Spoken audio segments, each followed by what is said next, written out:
साथियों नमस्कार। मित्रों, आजकल फेसबुक पर एक बात बहुत तेजी के साथ प्रचारित की जा रही है कि कथा कहानी बंद करो, ये सब ढोंग है और पढ़ना है तो संविधान पढ़ो, संविधान सुनो। तो साथियों, मेरा मन नहीं माना। मैंने सोचा कि मैं अपनी भी बात आप लोगों के समक्ष रखूं कि कथा भी आवश्यक है और संविधान तो हमारे देश की आत्मा है। संविधान हर देश में लागू है और संविधान के बिना कोई देश चल भी नहीं सकता है। लेकिन बात कथा के विरोध की है, इसलिए मुझे यहां आना पड़ा। साथियों, आप कथा का विरोध क्यों करते हैं, या किसी चीज को आप हमेशा पाखंड के रूप में क्यों लेते हैं? क्या कथा आपको दिग्भ्रमित करती है? क्या कथा आपको चरित्रहीन बनाती है? क्या कथा आपको काहिल बनाती है? क्या कथा आपकी मनोदशा को बिगाड़ने का काम करती है? क्या कथा आपके परिवार को तहस नहस करती है? क्या कथा सुनने से समाज में अनैतिकता फैलती है? इन प्रश्नों का उत्तर आपको पता है।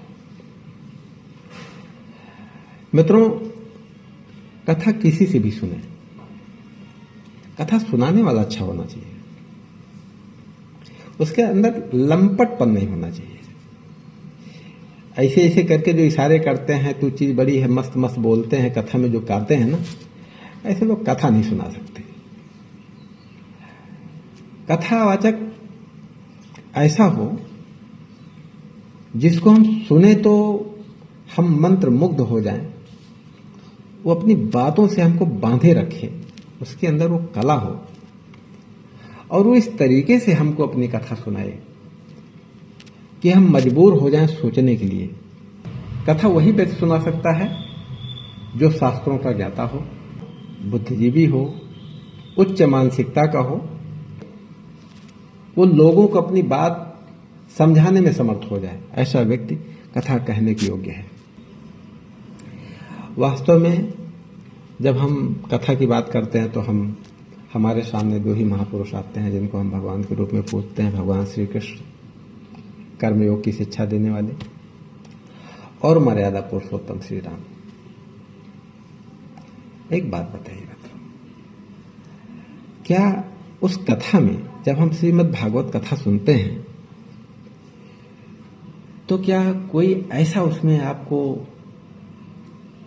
प्रसंग आता है जिससे आपको लगता है कि ये समाज को दिग्भ्रमित करने वाली चीज है? आपको मैं एक उदाहरण दे रहा हूं।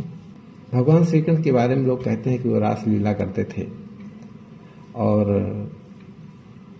मैं आपको बताना चाहता हूं कि उनकी रास लीला में भी एक उद्देश्य छुपा होता था।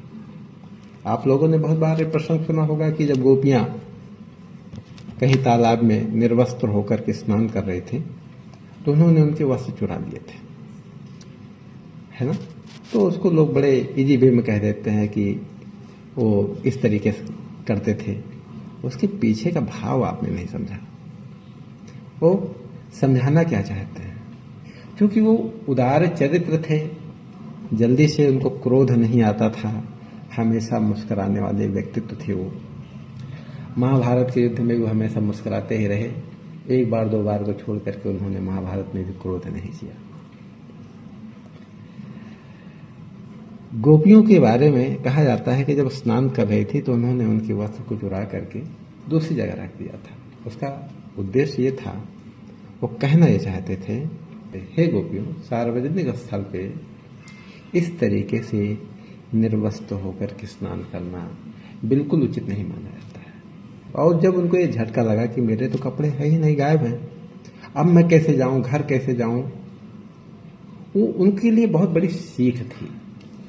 तो भगवान कृष्ण की जो कथा है ना, वो कोई न कोई आधार दिए हुए है और कभी अनैतिकता की सीख नहीं देती। भगवान श्री कृष्ण ने 99 गालियों तक माफ किया था, आपको पता होगा। 100वीं गाली पर उन्होंने चक्र छोड़ा था। इसका मतलब कि वो कितने धैर्यशील व्यक्ति थे। तो उनसे हमको प्रेरणा मिलती है कि हमको धैर्यशील रखना चाहिए। जब हम भगवान श्री राम की कथा सुनते हैं तो जरा सोचिए कि एक राजा का पुत्र जिसकी दूसरे दिन राजगद्दी होनी होती है, जो राजा के पद पे बैठने वाला व्यक्ति होता है, उसको अचानक जब ये सुनने में आता है कि उसे तो वन जाना है और उस चीज को बड़े ही सहजता से स्वीकार कर लेना और पिता के आदेश को सिरोधार्य कर लेना, क्या आज का समय ऐसा है क्या, जहां एक व्यक्ति पिता का, भाई का, चाचा का एक एक इंच जमीन के लिए उनकी हत्या कर दे रहा है। और वो महापुरुष जिन्होंने 14 वर्षों के लिए खुद को तैयार कर लिया, एक झटके में तैयार कर लिया, क्या हमारे लिए अच्छी सीख नहीं है? कथा इसलिए जरूरी है। माता सीता जब वन गई हैं, महर्षि वाल्मीकि के आश्रम में रही हैं, उन्होंने एक महलों की रानी होते हुए भी जिस तरीके का अपना कर्तव्य निभाया, बच्चों को स्वावलंबी बनने की जिस तरीके की शिक्षा दी, वो आजकल की माताओं के लिए क्या अनुकरणीय नहीं है?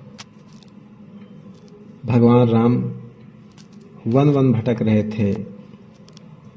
लंका के राजा रावण ने जब माँ सीता को उनकी पटरानी बनने के लिए विनय किया तो चाहते तो वो स्वीकार भी कर सकती थी।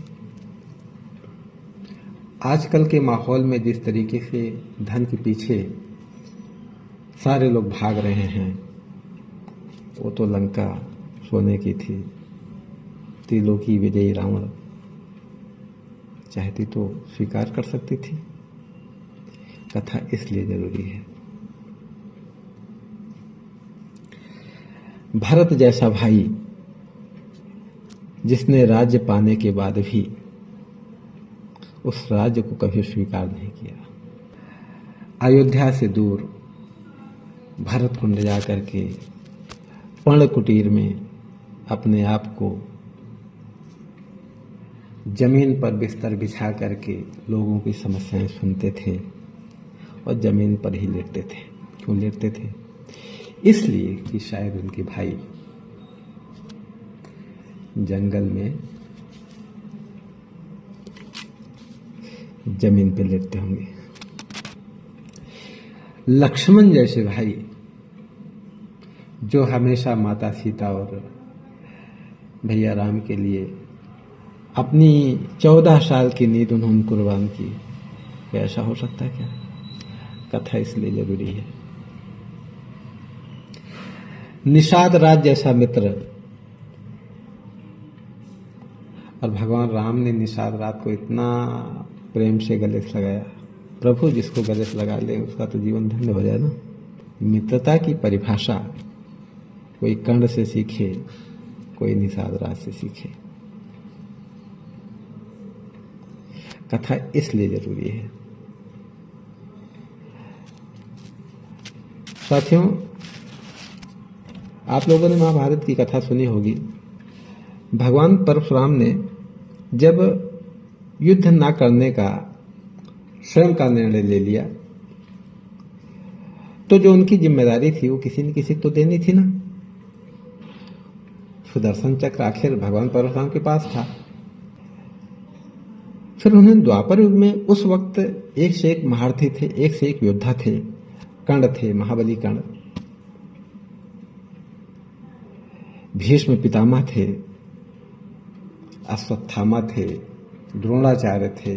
उस समय भूमि वीरों से खाली नहीं थी, एक से एक वीर, एक से एक योद्धा थे। लेकिन भगवान परशुराम ने अपना सुदर्शन किसको दिया था? भगवान श्री कृष्ण को दिया था। क्यों? क्योंकि वही उस समय एकमात्र योग्य व्यक्ति थे जो उस सुदर्शन चक्र के हकदार थे। हो सकता है कि उस सुदर्शन चक्र का दुरुपयोग बहुत सारे राजा करते, बहुत सारे योद्धा करते, पर भगवान परशुराम को ये पता था कि इस सुदर्शन का दुरुपयोग कभी नहीं होगा और ये बिल्कुल सही जगह पे उठेगा जो उसके योग्य होगा। तो साथियों, कथा इसलिए जरूरी है।